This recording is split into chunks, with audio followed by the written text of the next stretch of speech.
Now, on News Talk 105.9 WMAL. O'Connor and Company.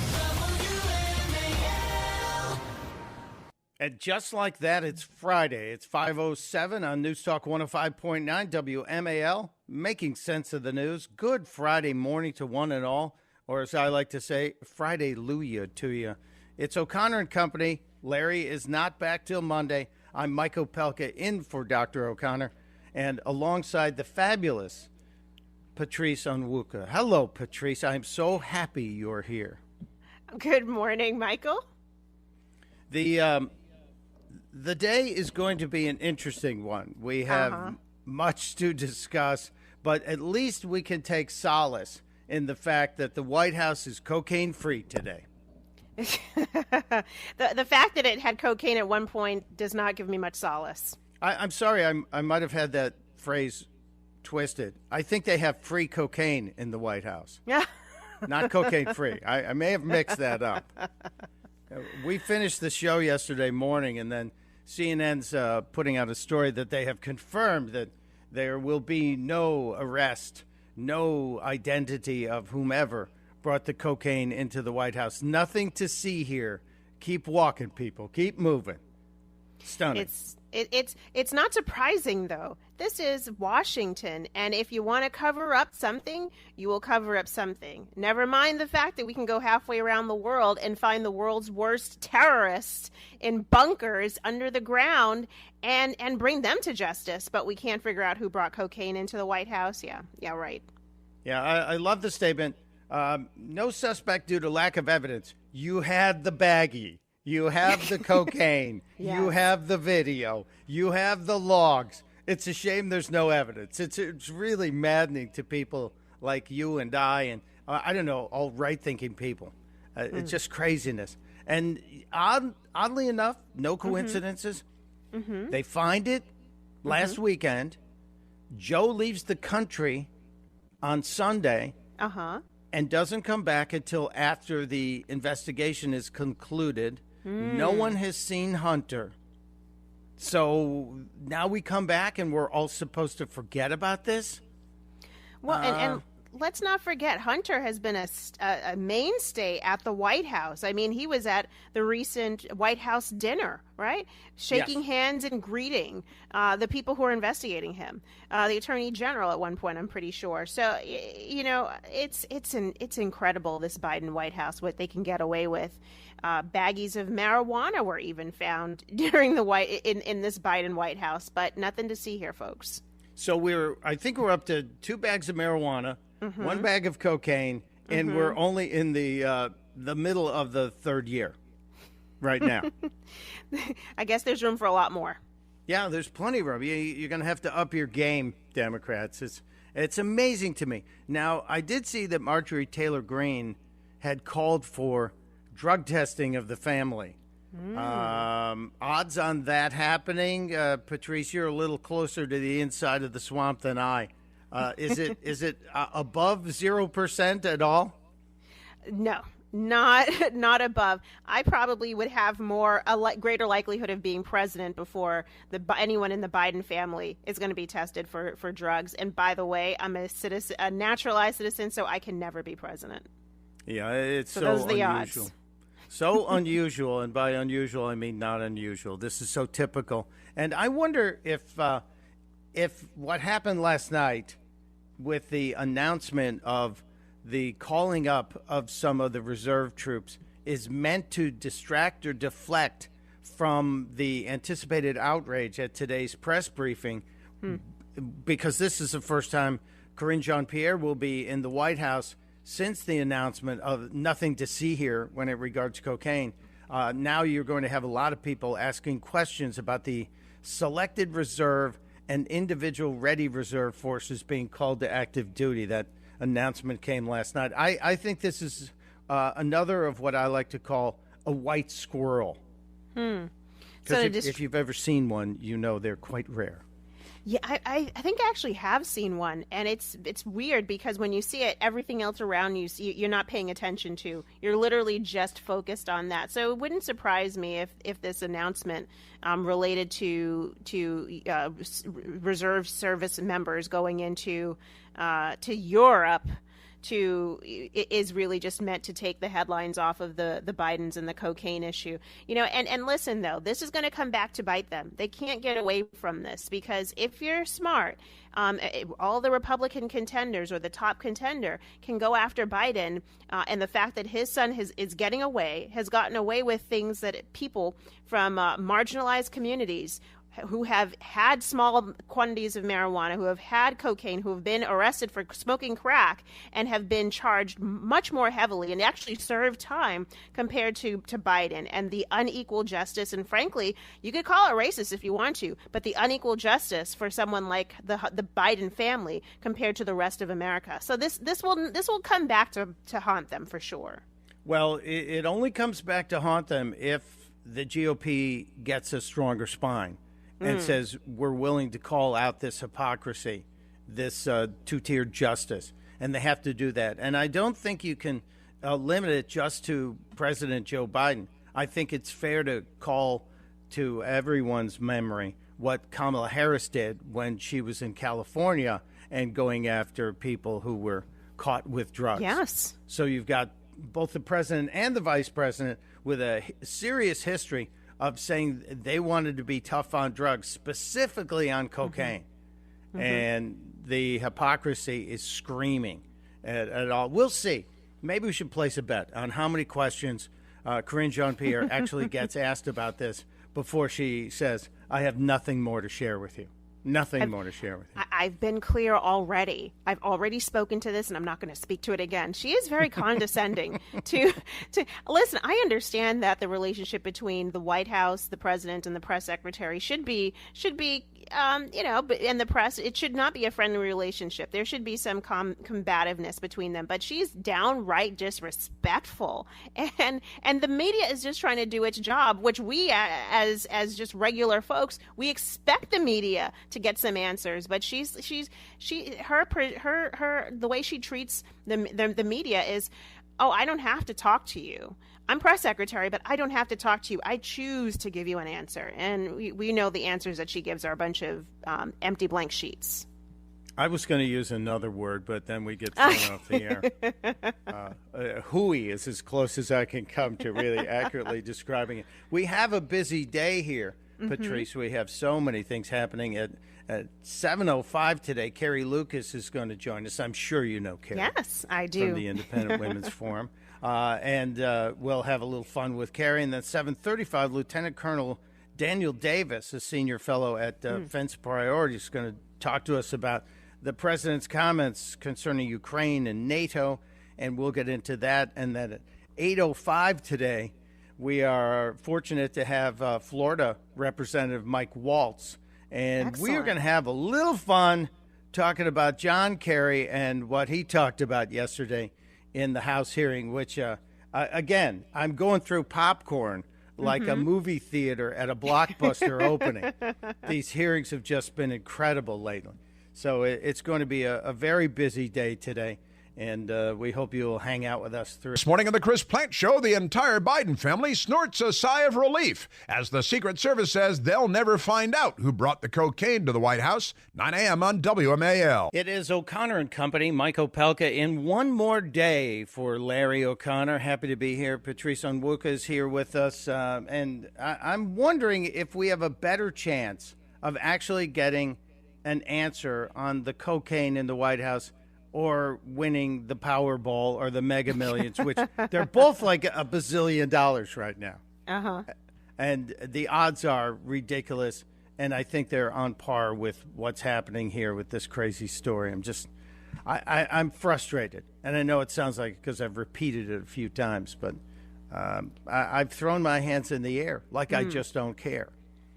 Well, let's see what has gone on at this Biden White House. which speaks to the morality that we were told we were going to be getting. We have a trans activist going to the White House and removing this person's top to expose their breasts and shake them in the air on the White House grounds at a family-friendly event. That's okay. You've got the 2 baggies of marijuana found, I think one earlier this year, one last year, one this year, and then now this cocaine. I'm sure, Michael, there are tons of other stories that we actually haven't, we don't even know what goes on behind the scenes.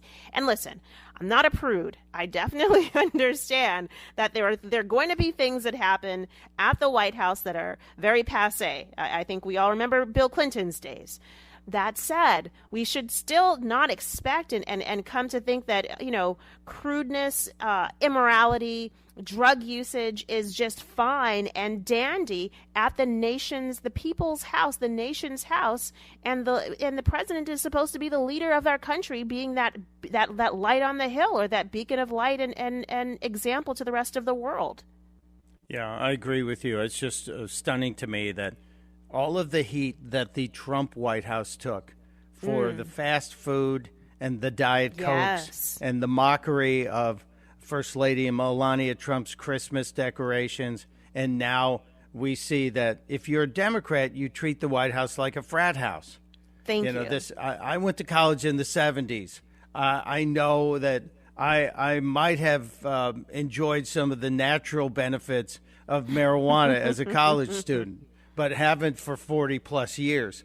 So I do understand the temptation, but I expect better from especially the most powerful person on the planet.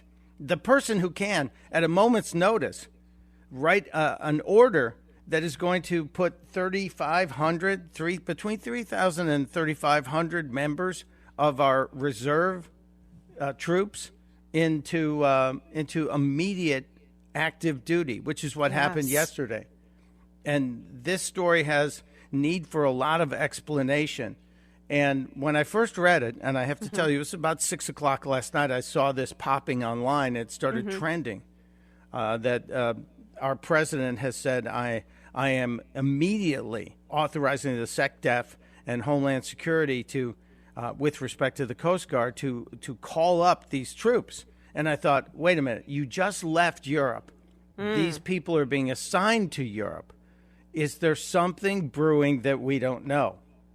And then more sober minds than I said, hold on a second, look at our recruiting numbers. So currently we have a big problem recruiting and retaining troops. We're not hitting our targets, and it could be for many reasons. It could be because the military's gone woke. It could be because we're spending so much time on culture instead of building warriors. But this is a disturbing trend, and this is also something that I hope we'll get more answers today. But also connected to that, and we should talk about this a little bit later, what happened in the House late yesterday, as it relates to the NDAA and the amendments to that, because I think that shows, again, a little more spine stiffening on behalf of Republicans, which makes me happy because we don't always see that. We have much more to get to. I've talked us into another break here. It is currently 5:21 on WMAL. And good Friday morning to you. O'Connor and Company here on News Talk 105.9 WMAL. Mike Opelka in for Larry O'Connor, Patrice Onwuka joining me here. We were talking about this order from the president that came out late yesterday calling up the reservists. Patrice, any members of the military in your family? No, but I certainly respect and honor all of those who do and are reservists. I think this order is really interesting because they're positioning it not as necessarily an addition of troops, but maybe a replacement. So if some of those troops who are currently stationed in Europe are tired and need kind of a break, then these reservists would go in and be slotted in as kind of a backup to provide better support and sustain the forces. But I don't buy that at all, Mike, and I don't think you do either. I think this is more of a building up the garrison, so to speak, if something does surprisingly pop off. Well, we are at 503 days, I believe, 504 days of war between Russia and Ukraine. And we know that nukes were moved into Belarus a couple weeks ago by the Russians. And there's a lot of tension in the region, as well as we now delivered yesterday American cluster munitions were delivered to Ukraine. So the temperature is not being lowered, it's being raised. And it feels like we're playing a game, and quite a serious, deadly game here between Putin in what seems like it is a proxy war to try and get him out. And a trapped rat, a cornered rat, will often bite really hard because they don't think they have anything left. So I get very worried about what Putin could be up to. And when our men and women are put in between all that, it's a little unsettling. And the money. Yesterday there was a move to try and block some of the money being sent to Ukraine. It failed, but 70 Republicans voted to not send any more to Ukraine right now, any more military support. There was humanitarian support. So there's a lot to learn and a lot to unpack, and we will try and get to all of it today. But we just have so much happening. There's 2 pounds of show in a 1 pound bag. So I know I co-opted that expression and changed it a little bit. But we'll get to all of it. We'll get to as much of it as we can. Right now, it is 5:29 on WMAL. Now on News Talk 105.9 WMAL. O'Connor and Company. It's 5:37 on News Talk 105.9 WMAL, and we are trying to make sense of the news, trying as hard as we can. Good morning to you. It is O'Connor and Company. Mike Opelka in for Larry O'Connor, alongside Patrice Onwuka this morning. And when we left, we had just started talking, Patrice, about the vote yesterday in the House on these amendments to the NDAA that had significant relevance to a lot of good conservative thinking, I believe. And that was the limiting of the DOD's ability to provide payments for abortion travel. And I believe there also was a second amendment that was voted as it relates to paying for what the left likes to call gender-affirming care, and I like to call mutilation. I thought this was a real bright spot in yesterday, which had a lot of kind of crazy news in it. Well, and interestingly, the way it's been positioned in a number of different outlets this morning suggests that it absolutely would have undercut a lot of these woke, far left progressive agenda items. I mean, listen, paying should your federal tax dollars be going towards some military service man or woman's child getting an abortion, if that's not what you believe in? And I think that's the question. Should it go towards mutilation of a service member or their child? That's the question. And I think Senator Tuberville is trying to force that issue. I'm hearing it positioned as, well, this is a wedge issue, and this would undermine the security and the funding needed to ensure that we can continue to provide service around the world. But when do you have the tough conversations? When do you bring up these issues? And he was not the first one to bring this issue up. That's how it's being positioned. No, it's the fact that the military has been instituting these social policies, and now Republicans have to come back and unwind them. That's what this is about. Yeah, and our guest, who's going to join us later in the show, Representative Mike Waltz, was on CNN with Breonna Keeler yesterday, and they got into it a little bit. Well, I mean, on the issue of, say, gun laws, you're talking about someone leaving a state maybe permanently. We're talking about someone going temporarily for a service. So these are certainly different things. And I'll grant what I'm talking about, I'm talking about the Pentagon starting to pay for soldiers travel and lodging because they don't like an existing local law. And we've also had the Pentagon Can you answer the question, because this is something obviously that affects obviously service members and their ability to serve, and it affects their family members, and they do not have a choice, obviously, on where they are serving. You say on the Hyde Amendment, I will grant you that paying these expenses makes it possible, right? Maybe you could argue that this enables someone to afford to access abortion, but the policy clearly does not violate the Hyde Amendment because it does not pay for the abortion. Okay, Brianna, that's kind of cute and lawyerly. No, we don't have the Defense Department cutting checks to Planned Parenthood. I'll grant you that. But when they're facilitating it with taxpayer dollars, that was certainly the intent of Congress. And that's a lawyerly reading of the law. And at the end of the day, let's have a vote. We're having a vote at the House. Senator Tuberville said, let's have a vote in the Senate, and he'll live with it either way. So the question is, why doesn't Schumer take him up on that? Why doesn't the Pentagon take him up on that? And the reason is as you've seen, the administration likes this issue. They like how much your network is covering it, frankly, and they think it's good for them politically. Yeah, Mike Waltz with a really solid interaction and takedown. I don't think Brianna Keeler's a lawyer. She might play one on her show.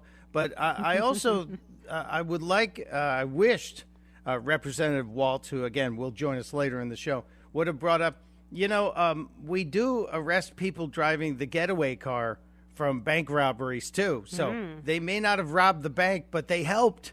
They helped. So, yeah, I do think this is a Hyde Amendment violation, clearly, despite what Brianna Keeler feels. Well, obviously, whoever wrote her talking points in her script, it was someone who is coming from that legal perspective of saying, well, this is how you can kind of dance around the issue and present it. I think Congressman Waltz did a fantastic job calling her to account, because the way she framed the initial question was as though it's a foregone conclusion that everyone supports the idea of the federal government and the U.S. military paying for service men and women to get services, or paying for the facilitating them their travel needs and all of the other aspects of them getting the service of abortion. And that is not a foregone conclusion. So it's good that when you have these members of Congress say, hey, let me challenge your assumption, because not everybody agrees with you. And I'm very happy that this happened yesterday. I was pleased to see it, and I like the fact that the congressman also called out Chuck Schumer and the Senate, because they will stall this. And it's not on the Alabama Senator Tommy Tuberville. He's warned Lloyd Austin for months about the problem. And so for them to take this down to the 11th hour is particularly swampy to me. This is along with the playbook. We can't do this in an orderly way. We have to wait to the 11th hour, then gin up the emotion and try and use it to make an argument via the media, which they will support. And I'm very happy the congressman referenced, no, we're not writing checks to Planned Parenthood, but I will also maintain, isn't Planned Parenthood getting enough money from the taxpayers at this point? That's another issue for another day. We've got more coming up. Currently, it is 5:43 on WMAL. As I said, it's 5:46 on WMAL. Mike Opelka in for Larry O'Connor on O'Connor and Company. Patrice Onwuka with me. I just a little editorializing in the temperature there, Patrice. I hope you don't mind. I don't mind at all. Okay. We were talking in the break about the news yesterday that China, what a surprise, had been hacking into some government emails and getting information, but nothing to see here, I guess. Anyone worried about this in your house, Patrice? Yes, actually, my husband does work for the federal government. I won't say what capacity, but we talk about China and how they are aggressively trying to target every country and potentially turn them into an adversary of the United States, and trying to undermine the United States through whatever means they can, whether that's TikTok and social media, or frankly through just direct cyber warfare. So this report is alarming but not surprising. Well, what bothers me is the time between the actual hack or the attempted hacks and the announcement of the hacks. So if we go back, the State Department apparently learned that a number of its employees had their accounts compromised, and the word compromised means they were looked into, on June 16th. And Blinken's trip went ahead the next day. So we knew the day before Antony Blinken went to China that China had been snooping inside some State Department employees' email accounts. And this is on the heels of course, the balloon incident from earlier in the year. The president has still not spoken to Xi Jinping about that. I guess we're ramping up to having a discussion about this.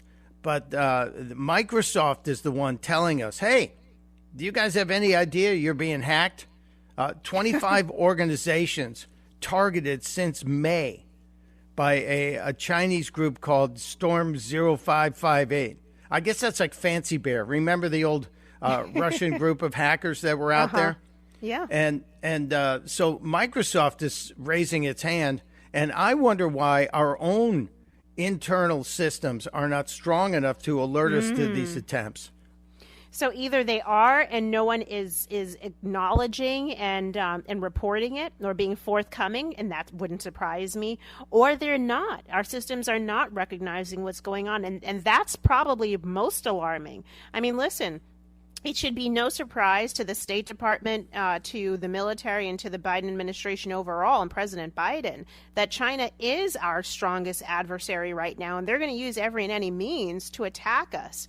The idea of China moving a spy base to Cuba to be closer to us, and it feels like our State Department and Antony Blinken is on the heels of the Chinese president, trying to tap his shoulder and get a meeting, trying to get some attention from them, begging rather than having China coming to us, is saying, hey, we want to improve relations. This is what we'll do better. I feel like the relationship between the United States and China right now is very uneven, and we are at a place of disadvantage. See, I think the word, you nailed it right there. The word uneven is probably the most accurate. And if we are truly the world's economic superpower, the world's military superpower, and China has eyes on both of those titles, it would behoove us to keep our defenses up. And if we've had Chinese hackers looking at State Department emails, Commerce Department emails, and maybe Treasury Department emails, as our Treasury Secretary was actually in China, it's more than troublesome to me, and we need answers. Yesterday, I think, this was yesterday, John Kirby was out on the White House lawn and asked about what happened. Can you tell us anything? And here's what he said. On this hack revealed by Microsoft, we now know they targeted the U.S. government, they targeted the Commerce Department, they targeted the State Department. I spoke with Jake Sullivan about it yesterday. He said you were still investigating. What more have you learned? How serious is it? What are you going to say to the Chinese? Well, we took it very, very seriously, and we took actions immediately after to try to mitigate the effects of it. We're obviously taking a fresh look at our systems and our cloud computing capabilities to make sure we can be more resilient in the future. It is still under investigation by the FBI, and I'm afraid I don't have any more information for it now for you today. But again, we're working real hard to make sure our systems are as resilient as possible. So I got nothing, is basically what we're told. Yeah. That is the mantra of this administration. We got nothing. All the press offices seem to be obsessed with telling us, we have nothing for you. And I think we should tell them we have nothing for you when it comes to tax money. Mike, you know how I know when someone doesn't have an answer? They go on and on and on, and they never give you a direct response. They just talk in circles for a very long time and hope that you get tired and think that there was an answer in there. And that's what I heard listening to that clip just now. Yeah, we're working hard. We're working real hard. We know China's working hard too, but they're getting through. And no one's been fired. No one's been fired, and maybe that'll happen today. Anything. The cocaine, Nothing. No one's been fired. And Chinese spy balloons. I mean, come on. Some head needs to roll somewhere. Accountability, people. Yeah. That's the word that needs to be screamed by every Republican candidate. Accountability. We've got so much more to get to here on O'Connor and Company. Right now it's 5:53 on WMAL.